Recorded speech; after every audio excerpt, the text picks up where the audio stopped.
રાજા તલાવાની ધરતી માટે મારા ખંભા ઉપર કોઈ ખેસ હોય અને એને નીચે મૂકી દેવો પડે તો 1 મિનિટ પણ મૂકવામાં આવે એમાં કોઈ ચિંતા કરવાની જરૂરિયાત નથી. પણ મહત્વની વાત એ છે કે ઇકોઝોન છે, ઇકોઝોન નથી, લૂંટોઝોન છે. ઇકોઝોન છે, ઇકોઝોન નથી, લૂંટોઝોન છે. તમને અત્યાર સુધી એક હાથે આ સરકાર લૂંટતી હતી, હવે ઇકોઝોન લાવી અને બબ્બે હાથે લૂંટવાનો ધંધો શરૂ કર્યો. કે અત્યાર સુધી તમારે કોઈ વન વિભાગનું એનઓસી લેવાની જરૂરિયાત નહોતી પડતી. એટલે ક્યાંક અને ક્યાંક રેવન્યુ વિભાગમાં તમે લૂંટાતા હતા. હવે તમે વન વિભાગમાં એનઓસી લેવા જશો તો ત્યાં પણ પ્રસાદી પાકશે, એટલે બે હાથે લૂંટવાનો ધંધો શરૂ થયો. અને વન વિભાગને કહેવા માંગુ છું, અને કોઈ એવું કહેતા હોય તો મારી માંગણી તો આજે પડે છે ને કાલે પડે છે, નિયમમાં સુધારા નહીં, નિયમ હળવા નહીં.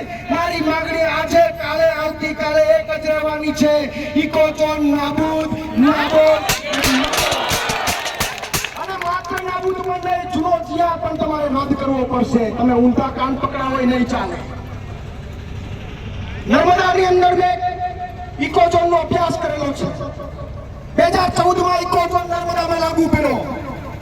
2014 જ્યારે નર્મદામાં ઇકોઝોન લાગુ પડ્યો, હવે એ તો લાગુ થઈ ગયો. આપણને તો ત્યારે ગેજેટ આવ્યું ને ખબર પડી ગઈ, વાંધા અરજી કરવાનો સમય મળ્યો.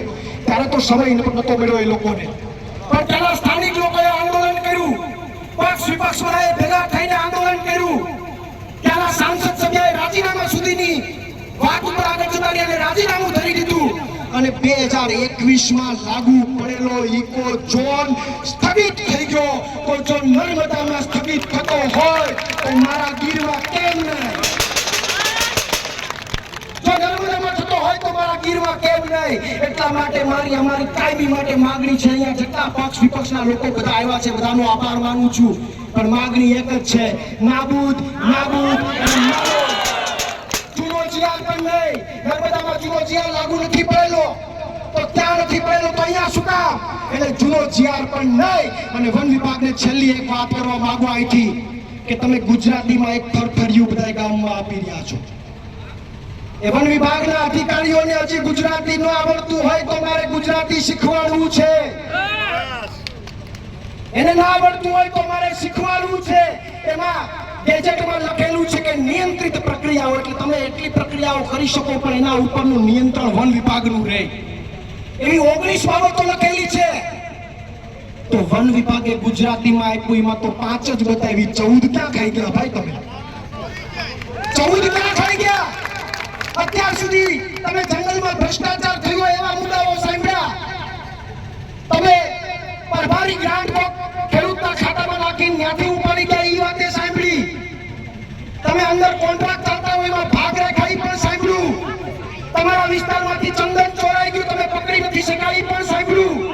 પણ હવે નવું સાંભળવા મળ્યું, તમે મુદ્દા પણ ગેજેટમાંથી ખાઈ જાઓ છો.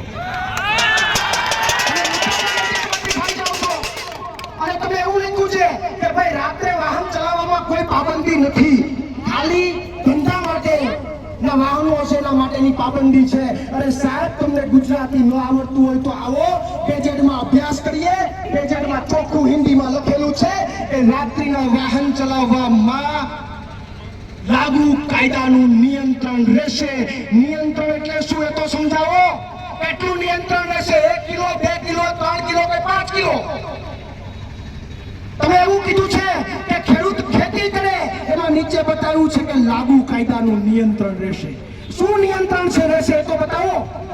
કાલ સવારે તો તમે આવીને એવું કહેશો કે ઊંચો પાક નથી વાવવાનો, તો શું કરવાનું?